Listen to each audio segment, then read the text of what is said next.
crois connaître les gens que tu aimes jusqu'au jour où la vérité décide de tout faire exploser. Et parfois, cette explosion qui te sauve la vie. Laisse-moi te raconter l'histoire de Pascaline, 34 ans, sur le point de se marier avec l'homme qu'elle pensait être le bon, Jonathan, le père de leur nouveau-né, leur futur, leur famille. Ce jour-là devait être un jour de joie. La cérémonie de dot, les familles réunies, les sourires, les bénédictions. Tu vois la scène, hein? Ce moment où tu te dis, ça y est, ma vie commence vraiment.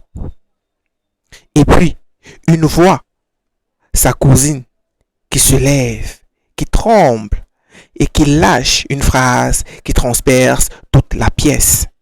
J'ai un enfant avec Jonathan.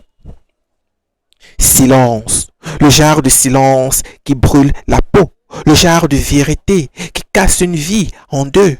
D'un coup, tout s'effondre, les regards s'entrechoquent, les familles se déchirent, les promesses se brisent et Pascaline, elle, reste là, debout, mais en morceaux. Tu sais ce que ça fait?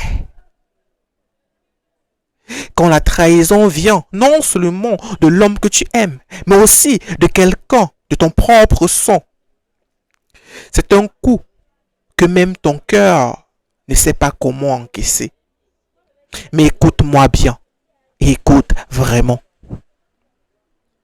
Parfois, la vie arrache les gens de ton chemin avant qu'ils ne détruisent ce que tu es en train de construire.